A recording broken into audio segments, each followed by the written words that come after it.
All right, everyone. So this is an updated video from my previous video. The previous video was about how to locate your satellite feed wires in your RV and find out where they go to each room, and basically to see if there's anything that would compromise your DIRECTV system from up and running once you located your wires and where they went. So if you looked at my previous video, you'll notice that this is my satellite feed that I discovered. That's for my satellite prep that comes from the outside of my RV into my RV.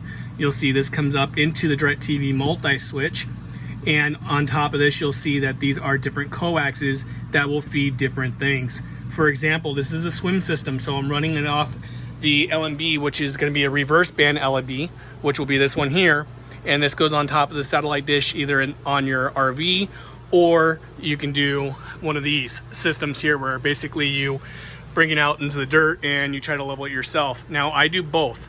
The reason for this, if I'm going to go ahead and park underneath, say if I go to the forest and I park underneath a lot of trees, and my satellite that's on top of my RV that automatically locates the DIRECTV's satellites can't get through the trees, then what I'll do is I'll go ahead and hook up additional wire on the outside, bring this out to where I have a clear sky view, and I'll go ahead and get satellite feed that way.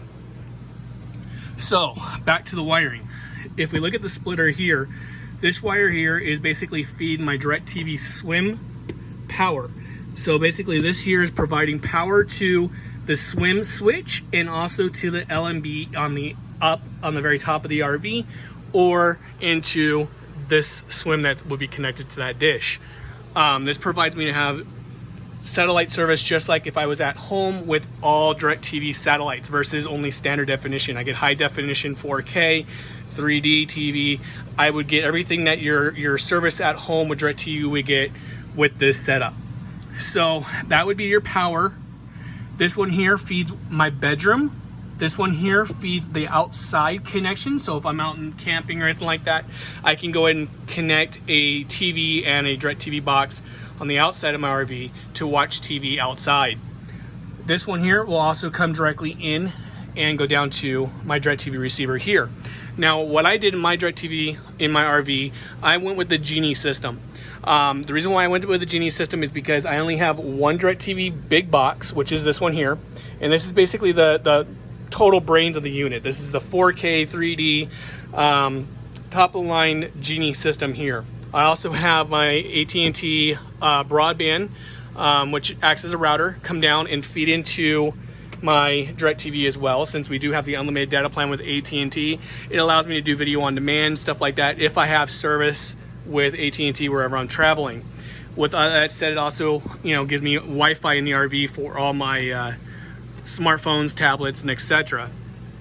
So let me show you an example of what I'm talking about. So this box is a pretty big box. So it just sits right down here behind the TV, and this is a 50-inch TV right here in the RV. This is my living room. Now, if we turn around and we walk over here into the bedroom, excuse the mess, we've been cleaning and working on it, you'll see all my wires that are coming down. I have my DIRECTV box here. I also have my TV box, my satellite feed. This is the mini box. So if you see how small this thing is, it's about the size of my hand.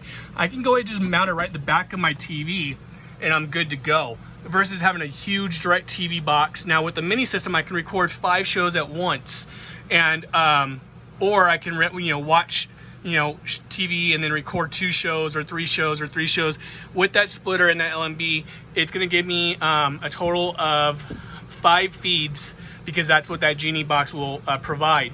Now with that LNB, I do have 21 feeds that I could come into the RV, but I don't need 21 feeds. The DIRECTV Genie box only allows me to have 5 out to my RV, so I can watch 3 shows and turn around and record 2 shows if everything is up and running. But that's pretty much how I did it. The Genie small boxes will be mounted to the back side of the TV. If you look over here, here's another mini DIRECTV mini, and then my extra coax. And this wire here would go out to the RV. We'll say if we're camping or anything like that, we would turn around and hook up here. Just hook up right there, and then we could have chairs and table and a TV hooked up, and we can watch DIRECTV, games, stuff like that. My wife's a huge Green Bay fan, so we're out in the middle of nowhere. If we want to watch the games, we can, you know, do stuff like that. But again, that is how you set up your switch or multi-switch or splitter, whatever way you want to call it, to work with all your Genies or receivers. You don't have to go with the Genie. You can go with the DIRECTV HR24s. Those are DVR boxes as well, which allow you to have 2 feeds per box. If you do have that reverse band, which is the multi-switch, gives you 21 feeds, you can put 3, 4, 5, or 6, 7 boxes up to 21 feeds in your RV. So if you don't want to do the Genie system, you can do, you know, the HR24s, which are the DVR HD boxes, 2 feed per box. So if I put one here, that'd be 2 feeds here, 2 feeds there, 2 feeds down there.